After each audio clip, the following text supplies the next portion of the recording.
राकेश जी ने टाइटन जब लिया, सबको पता है, वेल नोन स्टोरी है कि टाइटन में राकेश जी ने बहुत अच्छी वेल्थ क्रिएट की। If you see that journey, starting में बहुत थ्रो अवे वैल्यूएशन में था इसलिए ले लिया। फिर कंपनी को समझा कि कंपनी तनिष्क के ज्वेलरी स्टोर खोल रही है, unorganised to organise market shift होगा ज्वेलरी का, तो इतना बड़ा पैसा बन सकता है। And he kept on investing even at a higher levels. Investing में एक बात 100% है, अच्छी न्यूज और अच्छी प्राइस साथ में कभी नहीं आएगी। तो आपको जब प्राइस अच्छी आएगी, जब प्राइस अट्रैक्टिव होगा, तब न्यूज तो खराब ही हो। जैसे मेरे साथ बहुत बार हुआ है कि मैं सबको बोलता हूँ ये प्राइस पे मैं ये चीज को नहीं छोड़ सकता, क्योंकि ये चीज़ की क्वालिटी इतनी अच्छी है, इसका ट्रैक रिकॉर्ड इतना अच्छा है, इसका कैश फ्लो जनरेशन इतना अच्छा है, इसका आरओसी इतना अच्छा है कि ये प्राइस पे तो मैं ये चीज़ नहीं छोड़ पाऊंगा, चाहे मेरे सामने हो पूरी दुनिया। I want to catch falling knife on my chest. तो उस लिमिटेड पैसे में अगर आप किसी चीज़ में 100 रुपये में ले लिया आपने, जो चली थी 40 रुपये से, तो 100 वाली थोड़ी सी करेक्ट होकर 60 होगी, तो आपकी तो 40% कैपिटल टूट जाएगी। और काफ़ी सारे ये सारे प्रोडक्ट्स लेवरेज भी है। Actually that is a mistake which I regret for my life time, कि ऐसे ऐसे अच्छे स्टॉक्स ऐसे ऐसे प्राइस में खरीदे थे, लेकिन अब वो अगर मैं अब तक रखता तो मेरे ख्याल से रिटर्न कुछ अलग ही दिखते।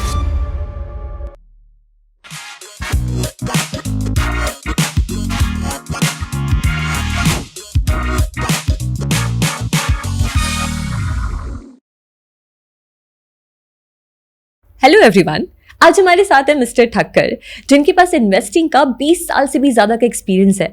इन्होंने आईसीआईसीआई प्रूडेंशियल म्यूचुअल फंड और अनविल्ट वेल्थ मैनेजमेंट जैसी बड़ी इंस्टीट्यूशंस के साथ काम किया है और कॉन्ट्रा फंड्स जैसी सक्सेसफुल फंड्स को लॉन्च करने में अहम भूमिका निभाई है। और अपनी इन्वेस्टमेंट स्ट्रैटेजी और सक्सेसफुल करियर ग्रोथ की वजह से हमारे इंडस्ट्री में वो सबसे जाने माने फंड मैनेजर्स में से एक माने जाते हैं।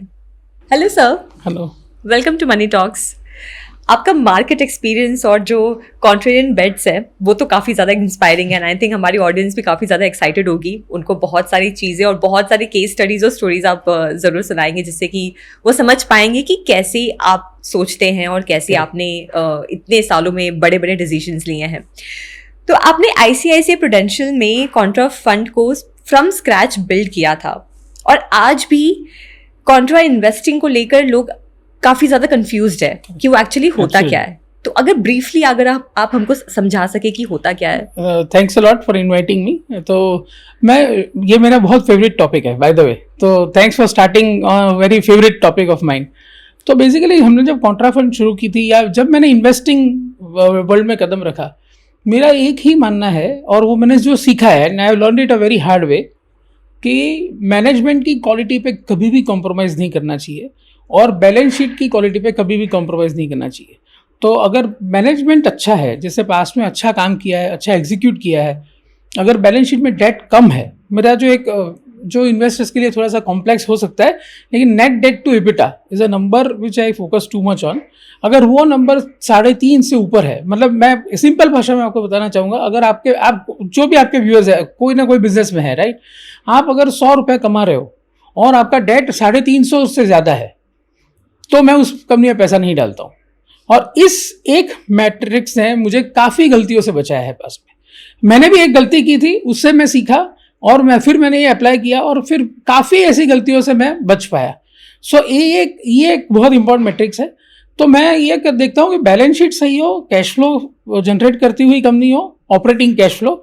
आजकल तो सब स्क्रीनर देखते हैं, स्क्रीनर एआई देखते हैं, सब देख सकते हैं कि company cash flow from operating activity बनाती है कि नहीं। तो ये 3-4 जो मैट्रिक्स है, आरओसी है 15% का एवरेज अगर होना चाहिए अगर लास्ट 10 साल का, ऐसी कंपनी में जब कोई टेम्पररी रीजन से गिरावट आती है, right, temporary reason might be कि मार्केट बहुत गिर गया बिकॉज ग्लोबली कुछ हुआ, यूएस में इंटरेस्ट रेट बढ़ा या वॉर हुआ। एक होता है मार्केट गिरना, एक होता है सेक्टर का गिरना। जैसे आज की तारीख में हम देख रहे हैं आईटी सेक्टर काफ़ी करेक्ट हो चुका है, वो हम बाद में डिस्कस करेंगे कि उसमें कॉन्ट्रा अपॉर्चुनिटी है कि नहीं, बट आईटी सेक्टर है। तो वैसे पास में भी कई बार कई सेक्टर्स में ऐसे फॉल आए हैं, बहुत बड़े बड़े फॉल आए हैं। और तीसरा होता है कंपनी स्पेसिफिक फॉल, कि कंपनी में कुछ गड़बड़ आई है, राइट, और एक अच्छी कंपनी बहुत अच्छे प्राइस पे आ गई है, जैसे कि सन फार्मा में हुआ था एक एग्जाम्पल में, और जिसमें हमने आईसीआईसीआई प्रू में कॉन्ट्रा में या आईसीआईसीआई प्रू के अलग अलग फंड्स में नरेंद्र सर के साथ मिलकर हमने काफ़ी बड़ी पोजीशन ली थी। जो सन फार्मा में जो कॉर्पोरेट गवर्नेंस इश्यू आई थी वो काफ़ी पुरानी थी, जबकि कंपनी बहुत स्ट्रांग थी और डोमेस्टिक में सबसे बड़ी फार्मा कंपनी थी। और यूएस में स्पेशलिटी फार्मा में जाने वाली थी। तो ऐसी कंपनी का स्टॉक प्राइस अचानक से आधे से ज़्यादा गिर गया था because of that governance issue. तो ये ऐसे 3 अलग अलग बकेट्स है, लेकिन मेरा एक ही, मैं यहाँ पे ये पॉइंट खत्म करना चाहूँगा कि कॉन्ट्रा में जो कन्फ्यूजन करते हैं लोगों को लगता है कॉन्ट्रा मतलब सस्ता खरीदना, मतलब मैं 5 पी पे खरीद रहा हूँ, 6 पी पे खरीद रहा हूँ, प्राइस टू बुक 1 टाइम पे कर रहा हूँ, उससे नीचे पे कर रहा हूँ।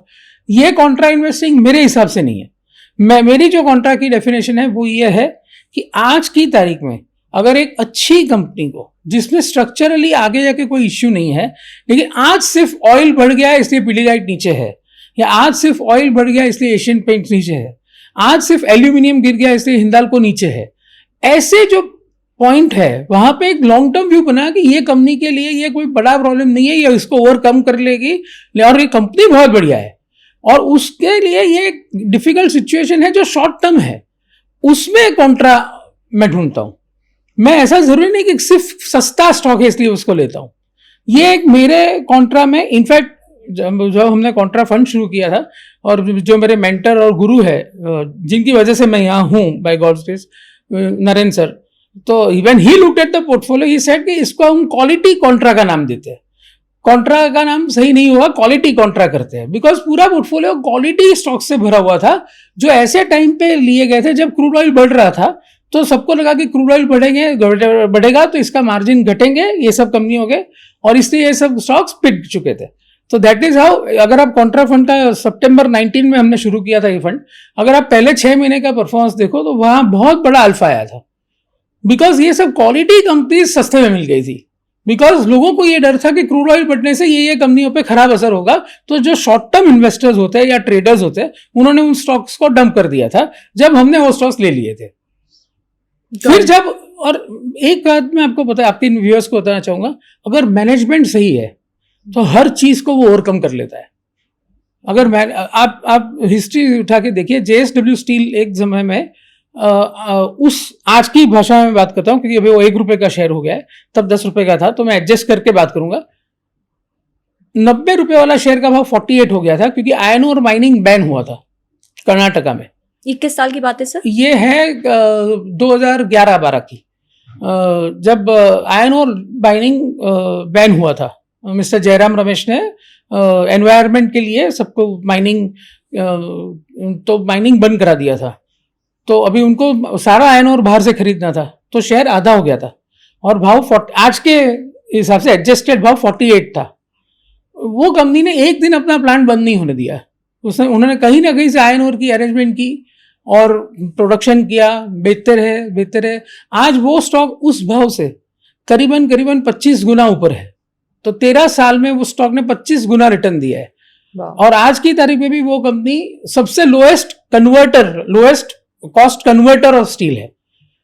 ओके, और अभी वो वैल्यू एडेड प्रोडक्ट्स में भी जा रहे हैं, बैकवर्ड इंटीग्रेशन भी कर रहे हैं। ऐसे कई एग्जांपल्स मैं आपको दे सकता हूं, बट पॉइंट इज कि अगर अच्छा मैनेजमेंट हो तो वो उस चीज को, जैसे हम देखते हैं ना कि अच्छे लोग जो होते हैं लाइफ में भी, वो खराब सिचुएशन से बाहर आ जाते हैं, ओवरकम कर लेते हैं। तो वैसे ही कंपनीज का भी है, उनके अगर आप सही मैनेजमेंट पे बैठ ले रहे हो तो सारे प्रॉब्लम्स को ओवरकम करके आपको बहुत बड़ा पैसा बना के देंगे।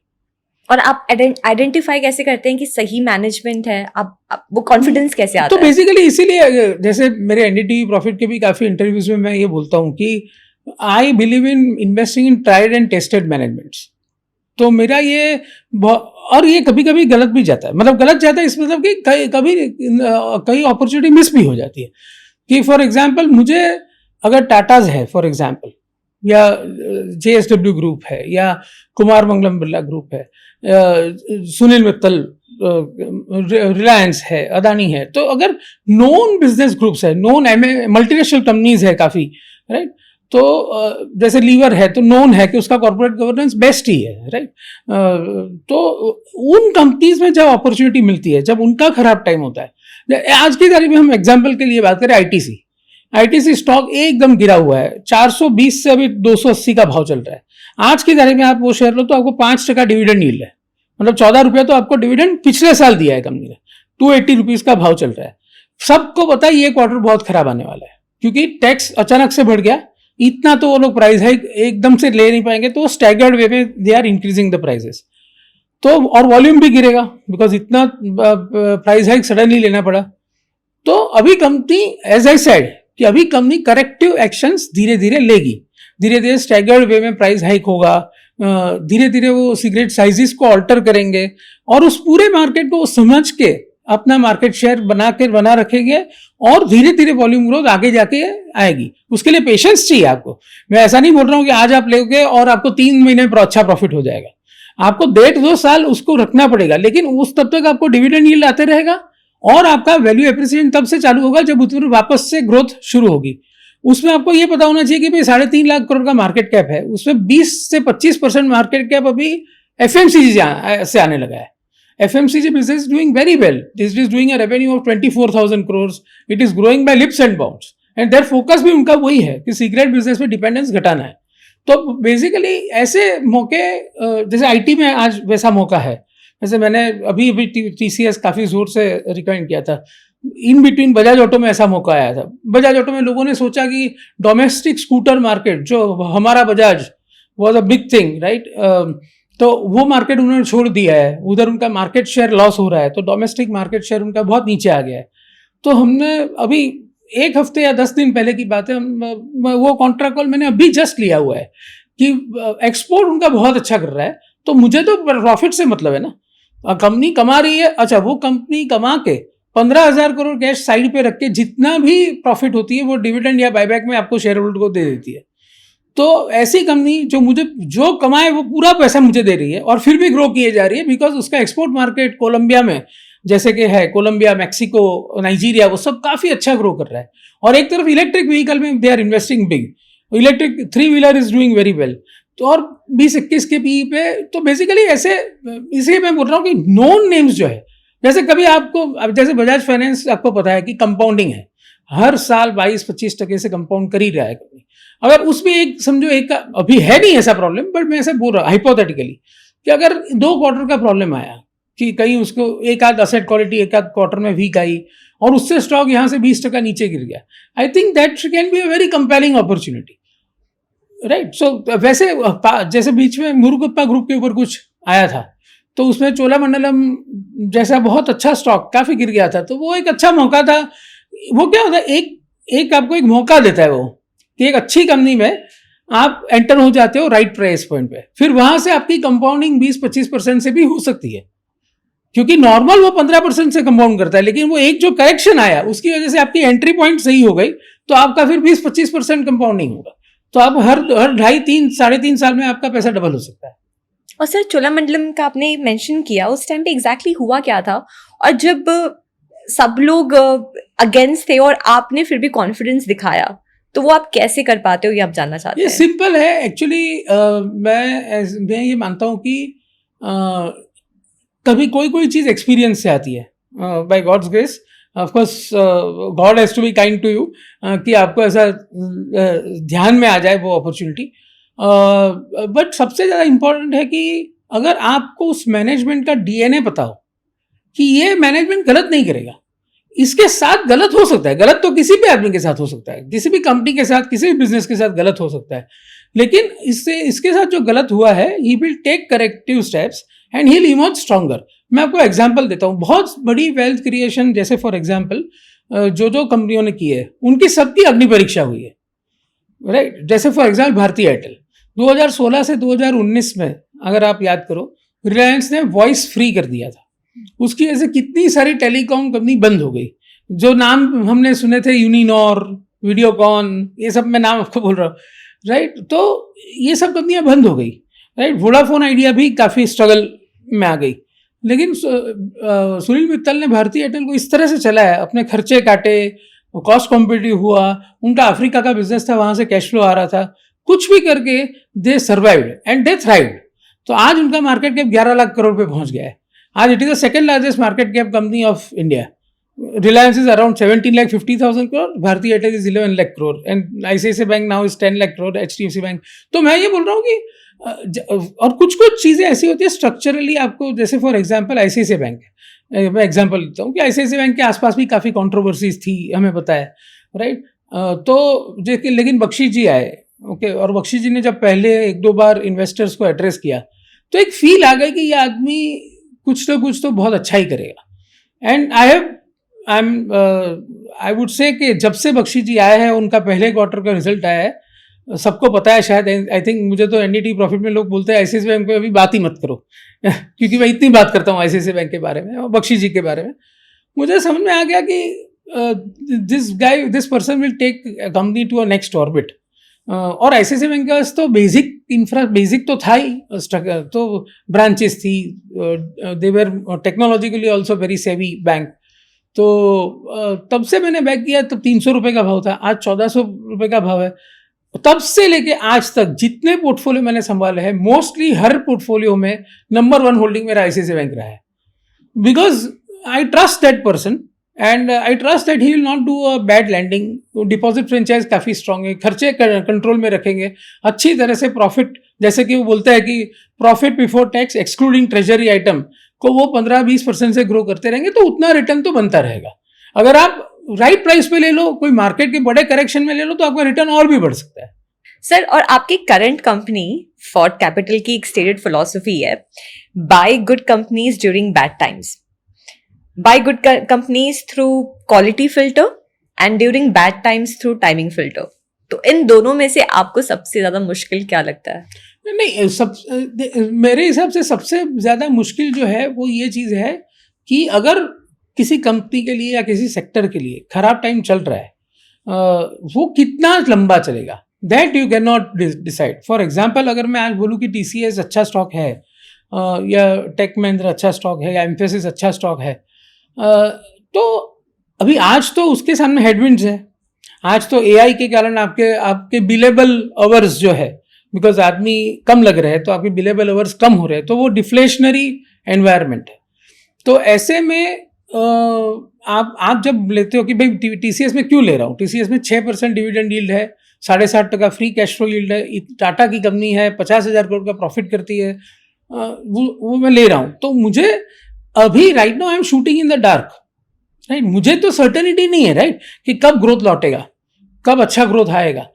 तो इसमें पेशेंस टेस्ट होता है, इसमें आपका। तो इसलिए जब ऐसे आप बैठ लेते हो तब, और खास करके टेक्नोलॉजी साइड में जहाँ पे डिस्ट्रप्शन हो भी सकता है, ऐसा ज़रूरी है कि आपका कॉल राइट ही जाए। हालांकि आप टीसीएस से बात करोगे, आप नंदन नीलकानी से बात करोगे, तो दे विल एक्सप्लेन यू कि ये एक टेम्पररी फेज है, ultimately system integrators will be required, लेकिन वो उस चीज़ को मार्केट कब मानेगा आपको नहीं पता, राइट। तो इसलिए इसमें क्या करना चाहिए ऐसे मौक़ों पे, ये आपके वेट्स को कंट्रोल करना चाहिए। आप भले आप कितने ही बुलिश हो, लेकिन आपके पोर्टफोलियो में वो 10% 12% से ज़्यादा मत रखिए कि जिससे आपको और स्ट्रेस हो और आपके इन्वेस्टर्स को रिटर्न कम मिले। क्योंकि अगर लंबा चल गया ये पेन, तो प्रॉब्लम हो सकती है आपके परफॉर्मेंस पे। तो when you are managing public money, you have to be very careful when you take such contra bets. और फिर जैसे जैसे कॉन्फिडेंस बढ़ता जाएगा, टीसीएस का बायबैक हुआ था 4,200 में, अभी 2,200 का भाव है। तो जैसे जैसे कॉन्फिडेंस बढ़ता जाएगा, फिर आप अपनी बेट साइज बढ़ाते रहिए। लेकिन एक बार के लिए एंट्री कर लेना जरूरी है, ताकि आप उस सेक्टर की हर चीज को ट्रैक करते रहो, हर स्टेटमेंट को ट्रैक करते रहो, हर कंपनी के अर्निंग कॉल्स। जैसे हमको हमारा तो यही काम है, हमारा तो यही पैशन है और यही हम करते हैं। जो रिटेल इन्वेस्टर्स हैं, जिनके पास टाइम नहीं है, जिनका खुद का बिजनेस है, खुद के जॉब्स है, उनको फिर प्रोफेशनल्स पे छोड़ना पड़ेगा ऐसी चीज़। और जैसे कि अभी लास्ट इंटरव्यू जो मैंने आपको देखा कि भाई he is investing in large cap on SIP basis, Nifty, that is one good way of investing for retail investors। कि भाई निफ्टी की अर्निंग ग्रोथ 12% है, तो आपको 12% compounding over a longer period of time मिल जाएगी। लेकिन मेरा उसमें एक एडिशन है कि जब बहुत ज़्यादा करेक्शन हो गया हो मार्केट में, तब अगर आप करोगे, तब अगर आप लमसम ज़्यादा पैसा डालोगे, तो आपको डेफिनेटली अच्छा रिटर्न मिलेगा। 12% से भी ऊपर 15-18% कंपाउंडिंग भी हो सकती है। इन्वेस्टिंग में एक बात 100% है, अच्छी न्यूज़ और अच्छी प्राइस साथ में कभी नहीं आएगी। तो आपको जब प्राइस अच्छी आएगी, जब प्राइस अट्रैक्टिव होगा, तब न्यूज़ तो खराब ही होगी। तो वो तो आपको उतना रिस्क तो इक्विटी इन्वेस्टिंग में लेना ही है। और या तो फिर एवरेज इन्वेस्टिंग करो, ऐसे SIP करते रहो, अल्टीमेटली आप आपके एम तक पहुंच जाओगे। लेकिन अगर आप खुद की इन्वेस्टिंग करते हो, तो डेफिनेटली ये एक ब्रूटलनेस ऑफ द मार्केट है कि यहाँ पे कभी भी आपको जब अट्रैक्टिव प्राइस आती है तब साथ में नेगेटिव न्यूज़ ही होता है, और उस टाइम पे आपको हिम्मत करके लेना पड़ता है कि ये प्राइस पे तो, और जैसे मेरे साथ बहुत बार हुआ है कि मैं सबको बोलता हूँ ये प्राइस पे मैं ये चीज़ को नहीं छोड़ सकता हूँ, क्योंकि ये चीज़ की क्वालिटी इतनी अच्छी है, इसका ट्रैक रिकॉर्ड इतना अच्छा है, इसका कैश फ्लो जनरेशन इतना अच्छा है, इसका आरओसी इतना अच्छा है कि ये प्राइस पे तो मैं ये चीज़ नहीं छोड़ पाऊंगा, चाहे मेरे सामने हो पूरी दुनिया. That is why sometimes in the flow I tell I want to catch falling knife on my chest. तो ये मेरा ऐसा है कि भाई उसमें in near term I have gone wrong also in IT. But I would say that कभी कभी सक्सेस कभी कभी फेलियर, जैसे Bajaj Auto by God's grace बहुत ही शॉर्ट टर्म में, मतलब before I expected it to move, it move. In some cases it takes time, so that is how it is. Okay sir. And आपने mention किया है कि आप उन कंपनीज को देखते हैं जिनका 10 साल में एवरेज आरओसी 15% से ज़्यादा हो, टेक्नोलॉजी या ब्रांड के थ्रू मोट हो. तो ये आप कोई एग्जांपल्स या फिर केस स्टडी शेयर कर सकते हैं कि ये फिल्टर्स कैसे काम करते हैं? तो मैं ये मेरे मैथमेटिकल फिल्टर्स है, जैसे कि बजाज ऑटो फिट्स, मतलब everything you whatever I have written in my investment philosophy fits, Bajaj Auto में फिट होता है.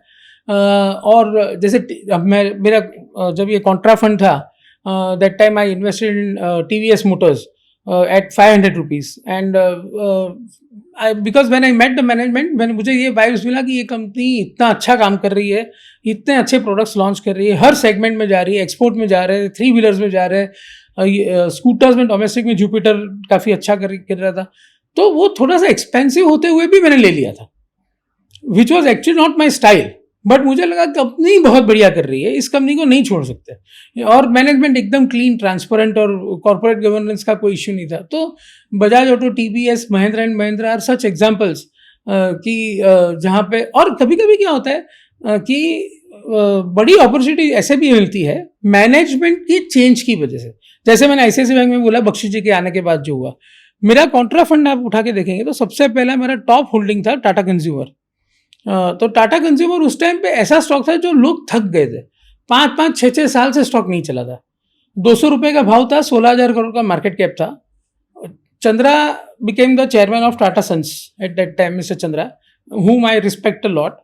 तो तब से मेरे ध्यान में आ गया कि ये FMCG सेक्टर है जहाँ पे कैश फ्लो जनरेशन काफ़ी हो सकता है, और mister Chandra has now taken over. तो मेरे ध्यान में आ गया. फिर then what he said is कि मुझे टाटा कंज्यूमर को ही टाटा ग्रुप की फ्लैगशिप FMCG कंपनी बनानी है, right. And then what he said कि टाटा केमिकल में जो सॉल्ट बिजनेस है उसको मैं टाटा कंज्यूमर में डाल देता हूँ, ताकि टाटा कंज्यूमर एक focus Tata group FMCG company बने.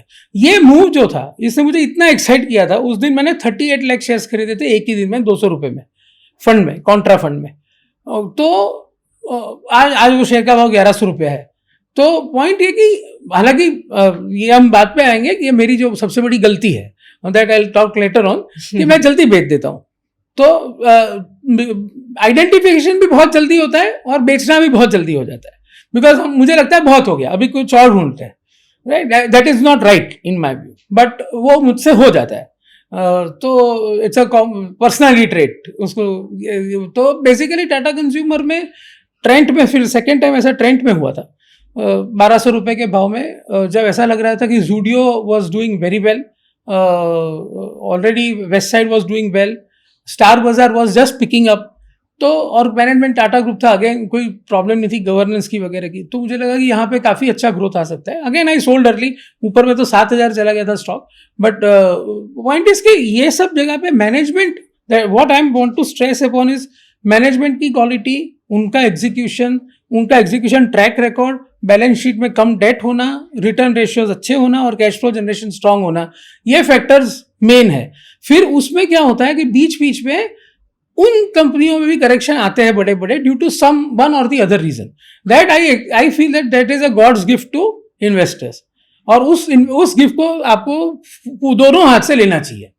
और अगर वो राइट टाइम पे आ गया तो फिर उसको बेचना नहीं चाहिए, which I have to also learn. तो फॉर एग्जाम्पल अगर डीमोनेटाइजेशन हुआ, फॉर एग्जाम्पल, डीमोनेटाइजेशन में सबको लगा कि सब कैश ट्रांजैक्शंस बंद हो गए, तो उस टाइम पे मारुति का स्टॉक बहुत नीचे आया था फॉर एग्जांपल। अभी मारुति तो हर आदमी बैंक से लोन लेके चेक में ही खरीदता है, तो लेकिन मारुति का स्टॉक भी उस टाइम गिरा था। अगर आपने उस टाइम पे मारुति ले लिया है तो आपको बेचने की जरूरत ही नहीं है, which I have to also learn. मैंने लिया था लेकिन मैंने बेच दिया, राइट। अगर जो सबसे ज्यादा अफेक्ट होता है उस टाइम में डीमोनेटाइजेशन में, जो सबसे ज्यादा अफेक्ट होता है, वहां पे आप ये ढूंढो कि वहां पे कौन सी ऐसी एफिशिएंट कंपनी है जिसको मैं ले सकता हूं, जिसका ट्रैक रिकॉर्ड सुपर्ब है। जैसे फॉर एग्जांपल आज के तारीख में जैसे मेरे दिमाग में जस्ट आया कि भगवान ना करे मानसून अगर थोड़ा सा इधर उधर होता है तो ट्रैक्टर सेल्स की थोड़ी सी प्रॉब्लम हो सकती है, तो महिंद्रा एंड महिंद्रा करेक्ट हो सकता है। अभी Mahindra we know excellent execution, superb CEO mister Anish Shah, fantastic. अगर वो स्टॉक उसकी वजह से गिरता है तो आपको ये डिटरमाइन करना है कि कौन सी प्राइस, वो एक अलग मैथमेटिक्स है कि कौन सी प्राइस पे आपको लेना है। लेकिन आपके दिमाग में ये जरूर होना चाहिए कि जहां प्रॉब्लम होती है, मार्केट शॉर्ट टर्म ट्रेडर्स है, हेज फंड्स है, वो उसको डंप करेंगे ही करेंगे, चाहे वो कितनी भी अच्छी गोल्ड ट्रेडेड कंपनी क्यों ना हो। क्योंकि स्टॉक मार्केट में 90% लोग शॉर्ट टर्म के लिए खेलते हैं, और वो शॉर्ट टर्म वाले लोग ये देखेंगे इसका प्रॉफिट अगले क्वार्टर गिर जाएगा तो उसको बेच ही देंगे, और तब एक लॉन्ग टर्म इन्वेस्टर के लिए एक बहुत अच्छा मौका बनता है धीरे धीरे स्टैगर्ड वे में उस चीज को खरीदने का। अगले साल मानसून अच्छा हो गया, आप 1.5 साल रखो, आपका महिंद्रा एंड महिंद्रा में 30-35% बन सकता है। Just I am giving you example because monsoon is right now relevant.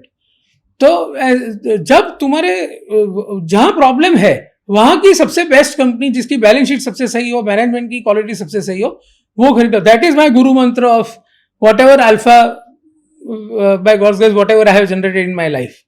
और सर आपका वो पहला स्टॉक कौन सा था जिसने आपको बिलीव करवाया कि कॉन्ट्रा स्ट्रैटेजी एक्चुअली वर्क करती है?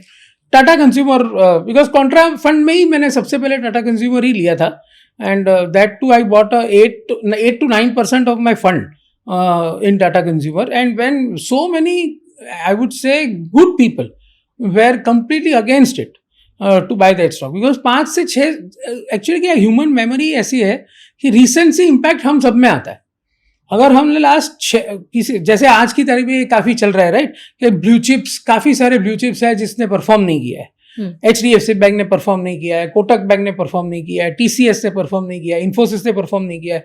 5-5, 6-6 साल के रिटर्न जीरो हो चुके हैं काफी सारे स्टॉक्स के। तो जब लोग ये बोलते हैं, और डेफिनेटली मैं एक्सेप्ट करूंगा, जब अगर मेरे पास नहीं है और मैंने वो 5 साल का पेन नहीं झेला है तो I am a happy person. मुझे आज इवेल्युएट करना चाहिए वो, क्योंकि 5 साल में प्रॉफिट ग्रोथ हुआ ऐसा नहीं है, प्रॉफिट ग्रोथ नहीं हुआ ऐसा नहीं है, प्रॉफिट ग्रोथ हुआ ही है। लेकिन इट इज जस्ट के 5 साल पहले उनकी वैल्यूएशन बहुत ज्यादा बढ़ चुकी थी। कंपनी में कोई प्रॉब्लम नहीं है, वो तब वैल्यूएशन बहुत ज्यादा बढ़ चुकी थी, इसलिए वो इतना महंगा हो गया था कि स्मार्ट इन्वेस्टर्स ने उसको वो टाइम पे बेच दिया था। फिर 5 साल का पेन आया, कंपनी ग्रो करती रही लेकिन फिर भी पेन आया। तो मैं ये बोलना चाहता था कि रिसेंसी इंपैक्ट टाटा कंज्यूमर में क्या था, 6 साल से पैसा नहीं बढ़ रहा था, इसलिए लोगों ने उम्मीद ही छोड़ दी थी। लेकिन वो जो चेंज हो रहा था कि mister Chandra took it as a company where he wanted to make it a flagship FMCG company of Tata group, वो चेंज आइडेंटिफाई करना जरूरी था। जैसे एक और एग्जांपल मैं आपको देता हूं, जैसे कोविड में से जब हम थोड़े से बाहर आ रहे थे और फाइजर की पहली वैक्सीन वहां पे इन्वेंट हुई थी, ऐसा न्यूज आया था। मैंने सबसे पहले जाके स्टॉक जो खरीदा था कॉन्ट्रा फंड में ही, वो इंडियन होटल था। तभी इंडियन होटल वो 75 rupees, today it is 720 rupees, right. तो टाटा ग्रुप की कंपनी, अगेन बेस्ट मैनेजमेंट, और ताज ग्रुप की इतनी ब्रांड है, राइट। मैंने बोला ये तो सर्वाइव कर लेंगे, और फिर भी मैं कब ले रहा हूं, जब एक उम्मीद जगी है कि भाई वैक्सीन आने वाला है तो लोग बाहर निकलेंगे। अभी इतना तो मैंने भी नहीं सोचा था कि इतने बाहर निकलेंगे कि रूम रेट्स इतने बढ़ जाएंगे और रूम्स अवेलेबल ही नहीं होंगे, मैरिजेस, कॉन्फ्रेंसेस, ये सब चीजें होटल्स में इतनी शुरू हो जाएगी, और एक कंजम्पशन का ट्रेंड प्रीमियमाइजेशन की तरफ जाएगा, और इतनी ट्रैवल करेंगे लोग। लेकिन ये तो क्या हुआ, पहले तो रिवेंज कंजम्पशन हुआ, राइट, कि कोविड में आदमी 2 साल घर के अंदर ही था, वो बाहर निकला तो फिर उसको भी लगा कि अभी कल के लिए क्यों रुकना है, आज ही स्पेंड करो। तो वो जो रिवेंज कंजम्पशन था उसका बड़ा फायदा इंडियन होटल को मिला।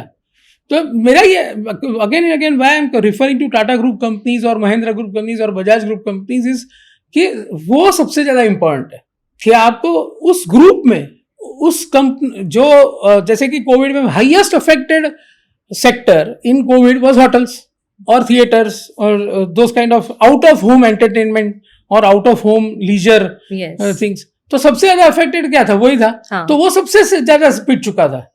और फाइजर की वैक्सीन आने के बाद मुझे लगा ऐसा ह्यूमन मैनकाइंड ऐसे घर पे तो नहीं बैठ रहे, कुछ तो होगा, राइट। तो वो उस उम्मीद को खेलने के लिए I bought Indian hotels.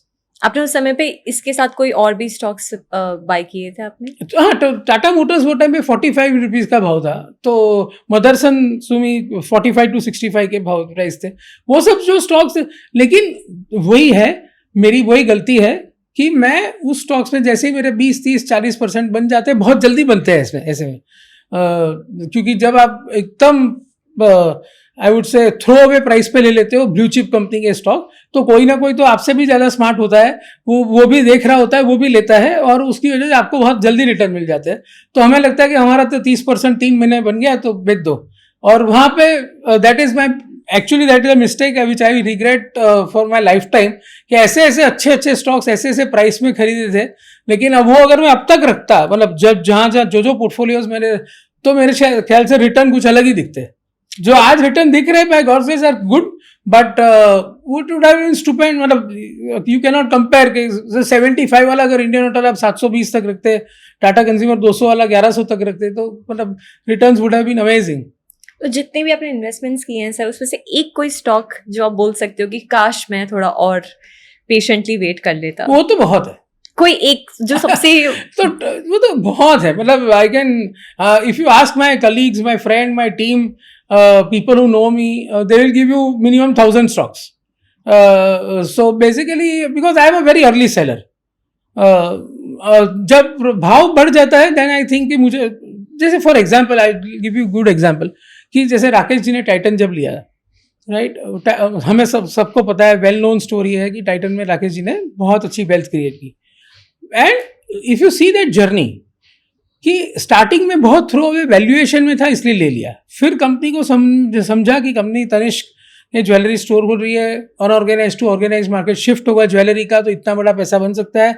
And he kept on investing even at a higher levels, right. Nimish Bhai, who is a very well-known investor, I have seen his journey in Grasim, Ultratech, JSW Steel, Hindalco, you can name metals and cement and auto compound, Bosch, MRF, मुझे याद है, if I'm not wrong, I'll have to check, but 98 या 99 में MRF में 400 या 500 रुपए में एनाम ने खरीदा था।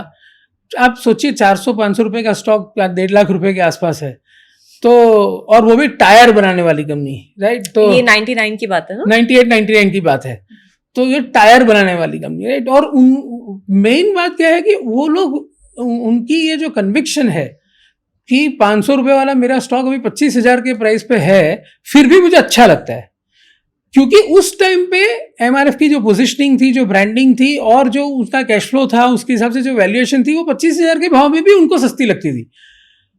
मेरे जैसे लोग, इन्वेस्टर्स या लोग क्या गलती करते, समझो ले भी लिया है मेरे 500 में, लेकिन फिर अपना प्रॉफिट जब अपने हिसाब से मिल जाता है तब उसको बुक कर लेते हैं। तो स्टॉक मार्केट में अगर आपने अच्छी कंपनी खराब टाइम पे, buying good company during bad times, अगर खरीद ली है और फिर उसका टाइम अगर सही आने लगा है, तो मेरे हिसाब से सबसे बड़ी लर्निंग है कि तो फिर उसको पूरी राइड लो, जैसे कि राकेश जी ने टाइटन में किया, निमिश भाई ने एमआरएफ में किया, उसकी फिर पूरी राइड लो, फिर उसको आधे रास्ते में जाके बेच मत दो ये सोच के कि अभी तो मेरा तो रिटर्न बन गया है। स्टॉक मार्केट में नहीं तो फिर आप एफडी इन्वेस्टिंग ही करो, क्योंकि वहां पे आपको कोई फ्लक्चुएशंस के बिना आपका जो भी पैसा बनता है वो बनेगा। तो ये मेरी लर्निंग मैं शेयर करना चाहता हूँ। लेकिन हाँ, एक बात है, सब जो एक ये है कि बेचना नहीं है जल्दी, अगर अच्छे टाइम पे पूरे टाइम में अच्छी कंपनी ले लिए, और दूसरा है कि पहले तो अच्छी कंपनी ढूंढना कैसे है, right, that is the main thing, that is why you need professional investors. लेकिन मैं ये बोलना चाहूँगा, जो मैंने बोला, जो हमने स्टार्टिंग में, अगर मैनेजमेंट की क्वालिटी सही है, अगर स्टॉक आप कम पी पे या जो भी आप वैल्यूएशन मैट्रिक्स देखते हो, अगर काफ़ी गिरने के बाद, फॉर एग्जाम्पल, या तो न्यूज़ फ्लो बहुत नेगेटिव है, जब मार्केट में बहुत नेगेटिव न्यूज़ फ्लो है उस सेक्टर के बारे में, उस स्टॉक के बारे में, या फॉर एग्जाम्पल इंडिया के खुद के लिए अभी ऐसा टाइम चल रहा है ना कि अभी सबको कोरिया, ताइवान, जहां जाओ उधर सबको अभी overseas investing has become a new trend, right, कि सबको अभी वहां जाना है क्योंकि वहां चिप मेकर्स है जहां पे बहुत ज्यादा अर्निंग ग्रोथ है. तो अभी इंडिया इज इग्नोर्ड मार्केट. तो मेरे ख्याल से अगर ऑयल नीचे आता है तो India can become a very attractive investment destination for even foreign investors in next 2 to 3 years. क्या कभी ऐसा कोई केस हुआ है जहां पर क्राउड का रिस्क पर रीड सही निकला और आप ऑपोजिट चले गए? सो बेसिकली आईटी में मुझे ऐसा काफ़ी बार फीलिंग आया. इस बार ही में बहुत रिसेंट बात है. जैसे हम काफ़ी लोगों को सुनते हैं, समीर अरोड़ा जी है हेलियोस के, या जिन्होंने 0% वेट रखा हुआ है. Even one of my fellow colleague mister Anish who is now in DSP, CI of DSP, he had this very clear view from last 3-4 years that IT नहीं लेना चाहिए, राइट. मेरा ये प्रॉब्लम है कि मुझे जब बहुत अच्छी कंपनी, बहुत हाई कैश फ्लो बनाती हुई कंपनी जिसका रिटर्न रेशियो बहुत अच्छा है, वो कंपनी जब बहुत ज़्यादा पिट जाती है, उसका मल्टीपल बहुत सस्ता हो जाता है, डिविडेंड यील्ड बहुत अट्रैक्टिव हो जाता है, तब मैं अपने हाथ को रोक नहीं पाता हूँ, मुझे लेना ही पड़ता है, राइट. तो मैंने 1-2 बार मेरे साथ ऐसा हुआ है कि IT स्टॉक्स लेने के बाद, हालांकि काफ़ी गिरने के बाद मैंने लिए थे फिर भी, लेकिन वो जितना मुझे जल्दी रिबाउंड चाहिए था उतना रिबाउंड उसमें नहीं आया है. तो ये एक बहुत रीसेंट एग्जाम्पल ही है जहाँ पे ऐसा लग रहा है कि कहीं मैं गलत तो नहीं हूँ, लेकिन time will tell. I think मैंने देखा है, नरेंद्र सर के साथ मैंने काम किया है, मैंने देखा है कि when he was bullish on some stocks like NTPC, power grid and all, and both the stocks I also liked, we had to wait for 2 to 3 years for our call to play out. Stock सस्ते थे, cash flow generation बहुत strong था, और वो भी annuity cash flow था, मतलब उसमें तो साइकिल्स भी नहीं थी. लेकिन मार्केट को उस चीज को, उस थीम को पकड़ने में इतना टाइम लग गया कि it tested our patience and very badly I would से, बिकॉज हमारे पास NTPC 8-9% था पोर्टफोलियो में, और स्टॉक 120 का 140 भी नहीं हो रहा था. तो वो टाइम में हमारी पेशेंस काफ़ी टेस्ट हुई थी. और उसमें एक मैं बोलना चाहूँगा, उसका रीज़न ये था कि वो टाइम में ESG investment became a trend, कि मुझे जहाँ पे एनवायरमेंटल इश्यूज है वहाँ पे स्टॉक्स FIIs बेच रहे थे, तो इसलिए वो NTPC नहीं चल पा रहा था, बिकॉज वो कोल, अल्टीमेटली दे यूज कोल.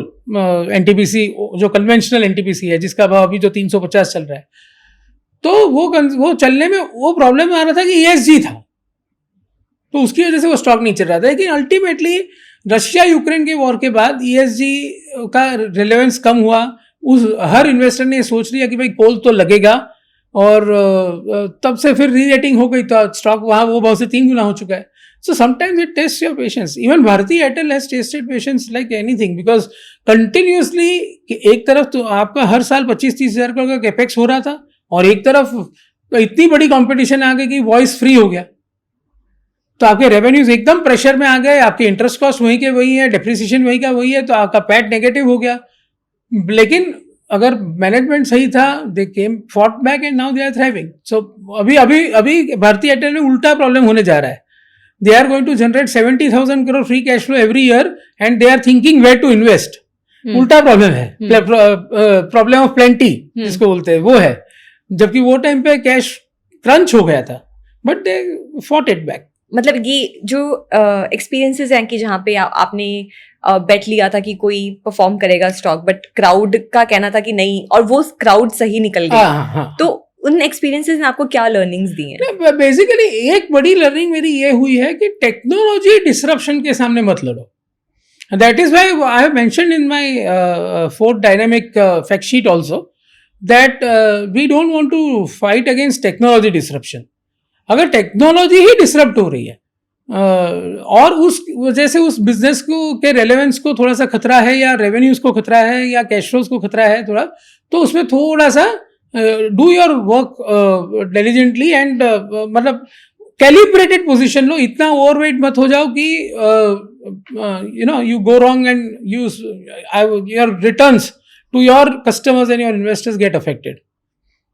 और ऐसी आप कोई एक्सपीरियंस बता सकते हैं जहाँ पर क्राउड ने एक बेट लिया था, बट आप उसके अगेंस्ट जाकर आप टिके रहे पेशेंटली, आपने वेट किया और किसी स्टॉक ने आपको बहुत ज्यादा वेट कराया एंड फाइनली फिर आपको उसका So that's why I said NTPC, Bharti Airtel, those are this kind of stock, Tata consumer, ये सब ऐसे स्टॉक्स है जहाँ पे काफ़ी मुझे ऐसा लगा कि जैसे एक जब if you remember mister Trump के जो फर्स्ट रेजिम थी, तभी ट्रेड वॉर जो चल रहा था चाइना के साथ, तो वो टाइम पे metals for example were being crushed, metals stocks काफ़ी नीचे आ गए थे.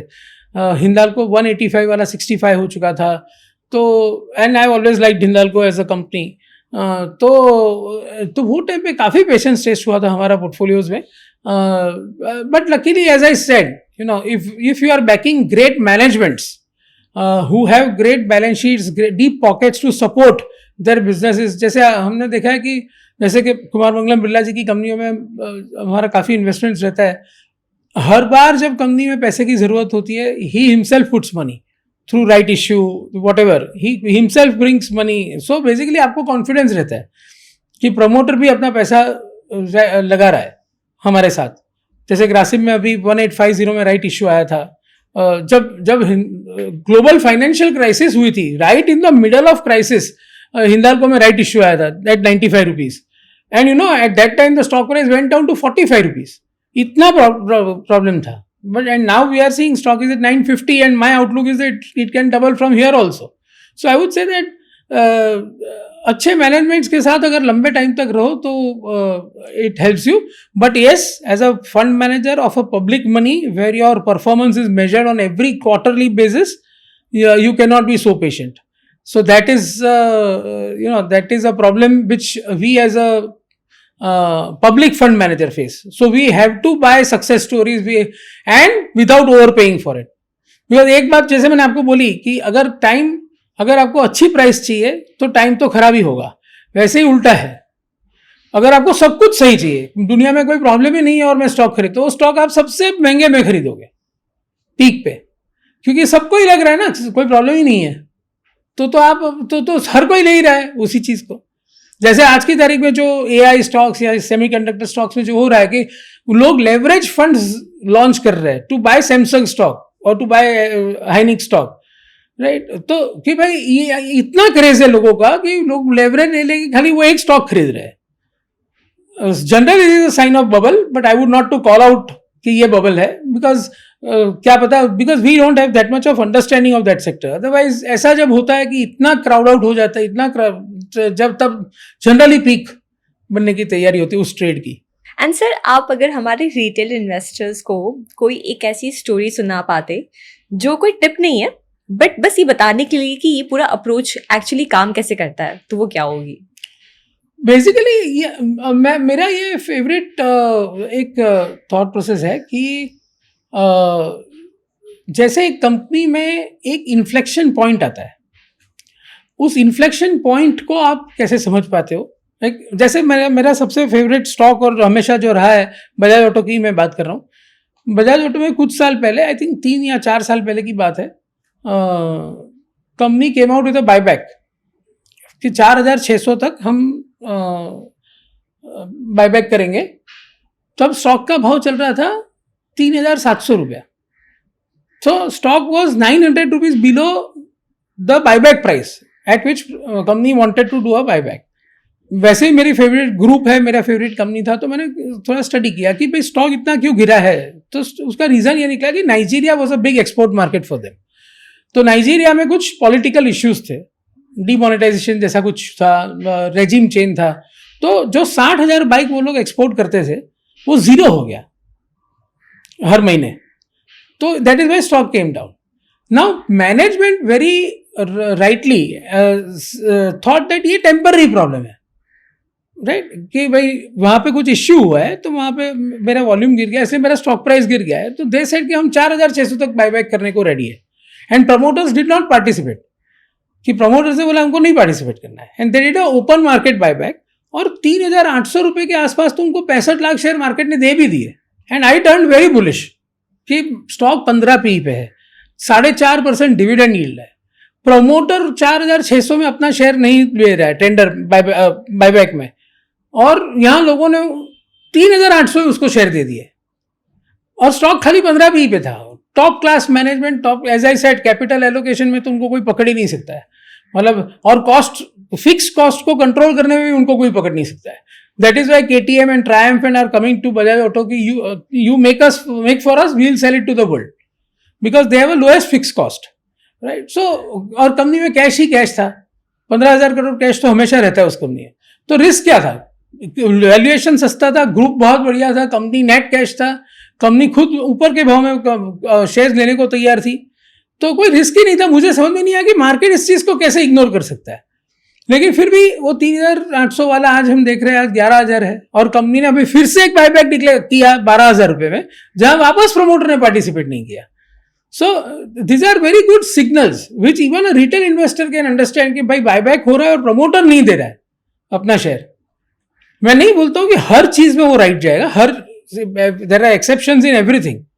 हर बार ये थियरी आप अप्लाई करोगे शायद गलत भी जाओगे, लेकिन apply it when you are convinced about the company and the business. अगर वहां पे ये चीज हो रही है तो आप डेफिनेटली उससे ज्यादा इन्वेस्ट कर सकते हो। So this is a very good story which I tell to everyone कि जहां पे इनफ सिग्नल्स थे और एक अच्छी कंपनी में, large cap blue chip company में सिग्नल्स थे जो शायद कुछ इन्वेस्टर्स कैच नहीं कर पाए। Got it sir. And sir, आपके एक्सपीरियंसेस सुनकर आई थिंक हमारे रिटेल इन्वेस्टर काफ़ी टेम्प्ट हो जाएंगे वो सेम स्टॉक्स पिक करने के लिए जो आप करते हैं, या आप बहुत ही बुलिश हैं जिसको लेकर। तो डेफिनेटली आपकी पोजीशनिंग और उनकी पोजीशनिंग बहुत अलग है। आपके पास जो इंफ्रास्ट्रक्चर है, जो मैनेजमेंट है, जो एक्सपीरियंस है, वो उनके पास नहीं है। एब्सोल्युटली। बट फिर भी अगर आप कोई 2 या 3 चीजें बता पाते जो हमारे रिटेल इन्वेस्टर्स फॉलो कर सकते हैं और राइट तो मेरा ये मानना है, हालांकि इसकी कोई गारंटी 100% नहीं मिल सकती है कि ये फॉर्मूला 100% काम करेगा, because there are exceptions in everything. तो मैं ये कैवेट रखना चाहूँगा। दूसरा, आप लेवरेज करके कुछ भी मत करिए। कोई भी रिटेल इन्वेस्टर को मैं ये एडवाइस करूँगा, ये स्टॉक मार्केट में आपके पास जो पैसा बचा हुआ है, जो आप FD करने वाले थे, या जो उस पैसे में से सोचिए, आपकी पहले बेसिक नीड्स पूरी कर लीजिए, एकदम फूड, क्लोथिंग, शेल्टर, वो सब आप पूरा कर लीजिए। थोड़ा सा गोल्ड भी ले लीजिए 10%। हालांकि अभी इंडिया में गोल्ड में ड्यूटी बहुत ज़्यादा लग गई है, तो it is becoming unviable for, but my view is कि आपकी बेसिक नीड पूरी कर दीजिए, फिर थोड़ा सा जो इन्वेस्टमेंट आप, जहाँ पे आपको 15% से ज़्यादा कंपाउंडिंग चाहिए, वो पैसा आप स्टॉक मार्केट में रखिए। वहाँ पे मेरा एक फॉर्मूला है कि नॉन बिजनेस ग्रुप्स में, जैसे कि फॉर एग्जाम्पल, उसका मेरा फेवरेट एग्जाम्पल है HDFC बैंक। हालांकि लास्ट 5 साल से रिटर्न न देने के कारण आजकल HDFC बैंक को लोग अच्छी तरह से नहीं सुनना चाहते, लेकिन मैं पहले की बात कर रहा हूँ। जब HDFC बैंक का IPO आया, मैंने खुद वो शेयर 28 रुपये में लिया था, ओनली 28 रुपीज़। उसके बाद तो कितने बोनसेस, कितने स्प्लिट और वो सब हो गया, वो तो मैंने गिना भी नहीं कि वो 28 वाला आज एग्जैक्टली कितना है, बट 28 रुपये में मैंने लिया था। तो मेरा सिंपल लॉजिक ये था कि HDFC limited was a successful lender in housing, right. They were lending to houses, for houses to a salaried people. तो दीपक पारेख जी वो बिजनेस रन कर रहे थे, राइट। अभी उन्होंने ही HDFC बैंक खोला है, राइट। तो उनको लैंडिंग बिजनेस समझ में आता है, उनको समझ में आता है किसको लैंड करना है, राइट। तो he will run it very well only, and in the hands of good professional people it will be run. तो मुझे ऐसा लगता है कि वो नो ब्रेनर था। तो जब ऐसा, जैसे एक अभी के लास्ट 3 साल की बात करें, JSW इंफ्रा का IPO आया था, 119 रुपीज में IPO था, इफ आई रिमेंबर करेक्टली। आपको खाली ये देखना था कि उसका मार्केट कैप कितना है, जो स्क्रीनर पे आजकल इजीली कोई भी देख सकता है। 22,000 करोड़ के मार्केट कैप पे उसका IPO आ रहा था। उस कंपनी का कैश फ्लो जनरेशन हर साल 1300 करोड़ था। वो कंपनी करती क्या है, वो major activity, 60% of the business, 60% of the business comes from handling the cargo for JSW steel. Okay, जो JSW स्टील आयरन ओर और कुकिंग कोल मंगाता है, उसको वो हैंडल करता है। 1 टन स्टील बनाने के लिए टोटल 3 टन मटेरियल हैंडल करना पड़ता है। अच्छा, उस बिजनेस में मतलब एश्योर्ड बिजनेस है, क्योंकि JSW स्टील तो वो करेगा ही, उसका स्टील बनाना ही है, and they are also most efficient manufacturer of steel. तो वो कंपनी ग्रोथ करती ही रहेगी। इसके पीछे इसका ग्रोथ भी होना ही है, निश्चित है। तो आपको 6-7% कैश फ्लो यील्ड मिल रहा है, JSW ग्रुप जैसा ग्रुप मिल रहा है, डेट जीरो डेट हो जाती, मतलब आईपीओ के बाद कंपनी जीरो डेट हो गई थी, अभी वापस उन्होंने डेट लिया है एक्सपेंशन के लिए, लेकिन डेट कंट्रोल में है।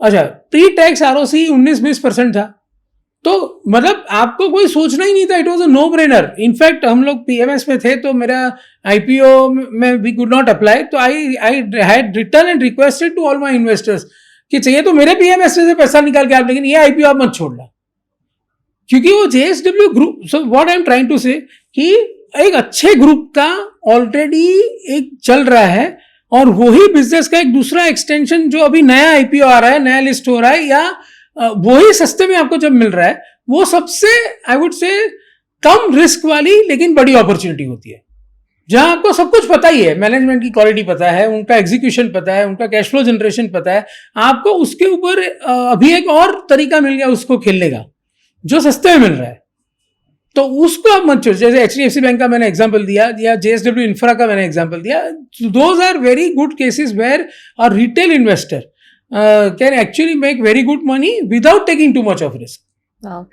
एंड सर, अगर आप 15-20 साल पीछे जाकर खुद को सिर्फ एक एडवाइस कोई patience, patience, I like patience, so that is my problem.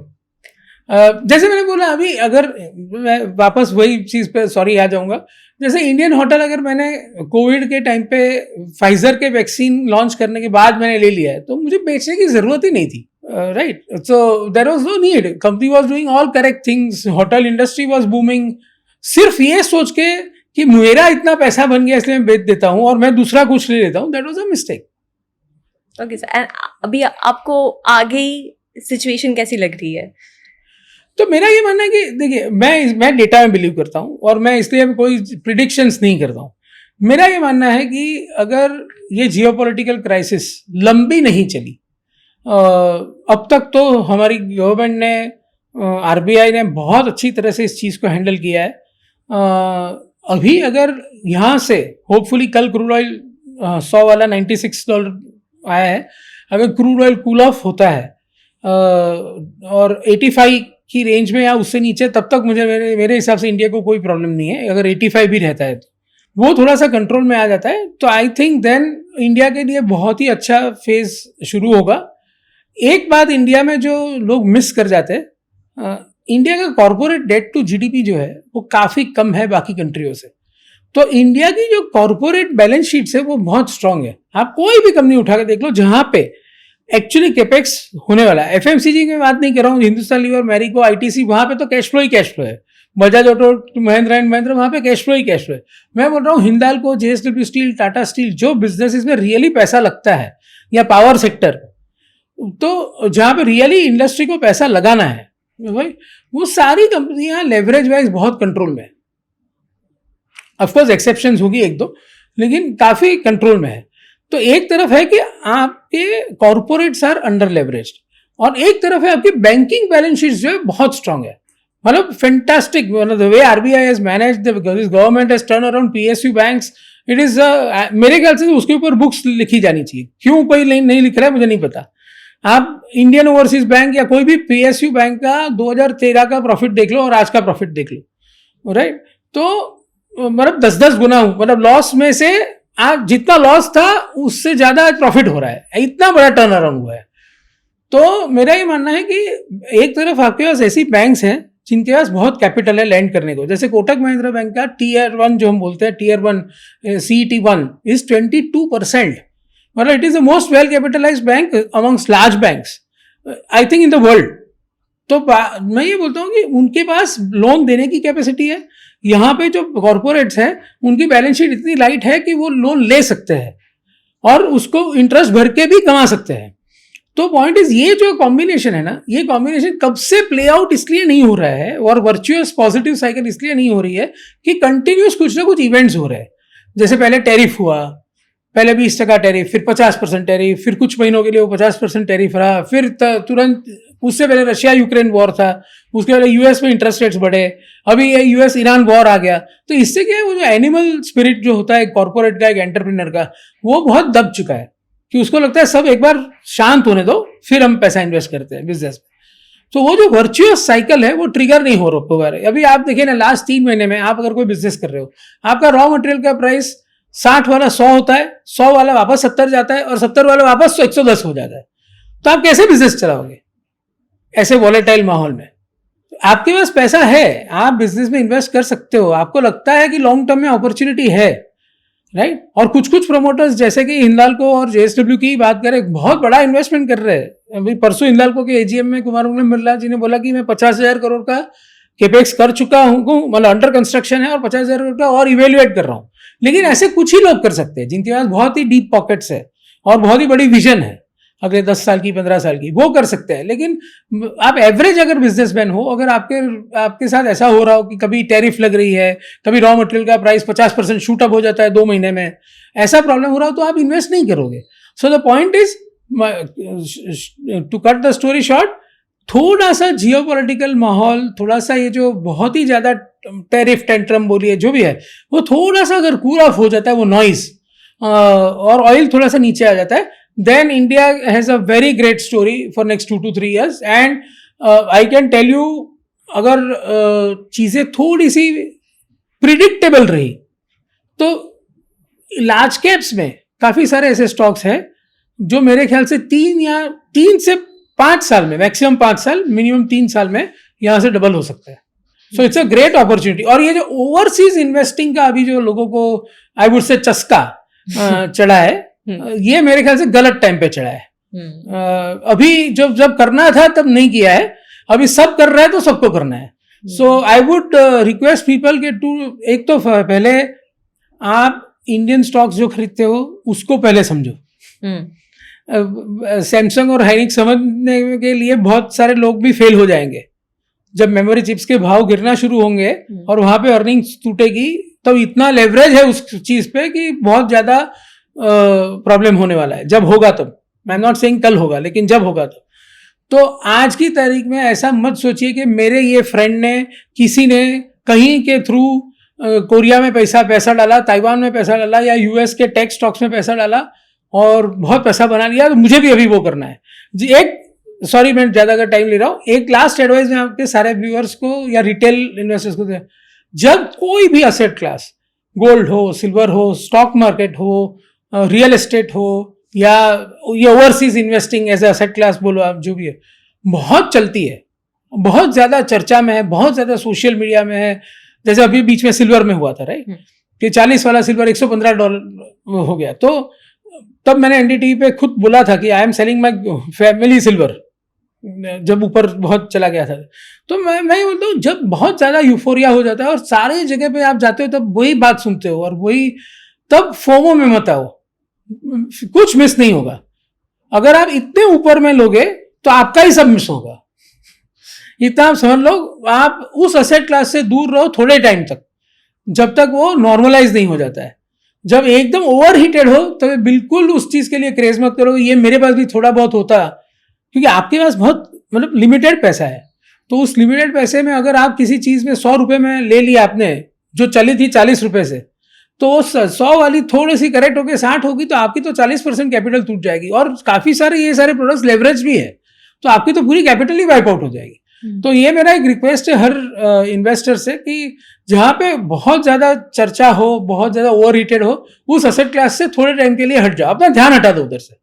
Otherwise, you will feel कि मेरा तो मिस हो रहा है। So now coming to the last section of our episode where we take questions from our audience. और audience के लिए भी कि अगर आप भी अपने क्वेश्चंस हम तक पहुंचाना चाहते हैं तो हमें जरूर फॉलो करिए इंस्टाग्राम पे मनी टॉक्स बाय ग्रो। तो सर पहला क्वेश्चन है अथर्व का, वो पूछ रहे हैं कि आपके हिसाब से क्या इंडियन इन्वेस्टर्स को यूएस इक्विटीज का एक्सपोजर होना चाहिए? If yes how? जिसका आपने जवाब दिया, बट अगर आप अथर्व को एक लाइन में इसका नहीं होना चाहिए, एट दिस मोमेंट नहीं होना चाहिए। Clear answer, at this moment I don't see value in US investing. At this point you should stagger your investment in India itself and gradually buy quality large caps in India. Got it.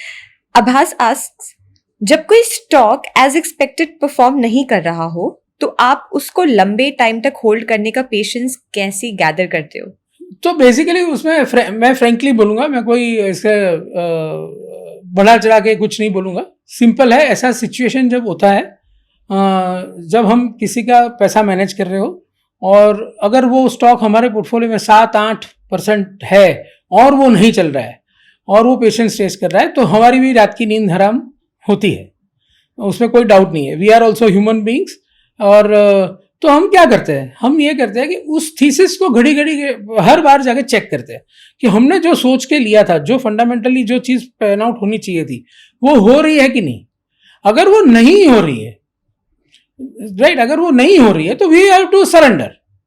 और तभी जब मौका मिले, जब उसमें एक थोड़ा सा उछाल मिले, उसको थोड़ा सा बेच के उसका वेट कम करके मैनेजेबल वेट पे लाके छोड़ देते हैं, राइट. तो हमको भी वो सब करना पड़ता है. तो बेसिकली, और हमारे साथ होता भी है ऐसा. तो ये एक नॉर्मल थिंग है, लेकिन उसको, उस रिस्क को आपको मैनेज करना है. लेकिन अगर प्रॉपर मैनेज तब होता है जब अगर कोई किसी चीज में आपके पास, आपको ऐसा लगता है कि इसमें मूवेबल पार्ट्स बहुत है. जैसे कि कोई सिक्लिकल स्टॉक है, उस कमोडिटी का प्राइस आपको समझ में आता है कि ये कमोडिटी का प्राइस प्रिडिक्ट कर पाना मेरे लिए बहुत डिफिकल्ट है, बिकॉज कभी आगे चाइना डंपिंग कर सकता है, कुछ भी हो सकता है. लेकिन स्टॉक अच्छा लगता है, तो आप उसको 2-3% वेट पे रखिए, उसमें थोड़ा सा वेट ले लीजिए, लेकिन इतना वेट मत कर लीजिए कि आपको रात को नींद ना आए फिर. तो बेसिकली उसमें weight adjustment is the way to handle it. Got it, sir. Thank you so much, sir, for joining us today. I think मुझे जितना मजा आया है आपको सुनने में, आपके एक्सपीरियंसेस सुनने में, ऑडियंस को उससे कई ज्यादा मजा आया होगा. Thank you. एंड मुझे लगा कि मेरे पास जितने भी क्वेश्चन सवाल आपके लिए थे, अभी भी काफी कुछ डाउट्स है जो मुझे लगता है कि आपके पास इतना लंबा चौड़ा एक्सपीरियंस है कि हमें एक लंबा, आई थिंक 3-4 घंटे का पॉडकास्ट करना होगा, तब हम सभी कवर कर पाएंगे. But thank you so much, sir. आपने अनफिल्टर्ड तरीके से सब कुछ I also really enjoyed the conversation. Thank you. Thank you.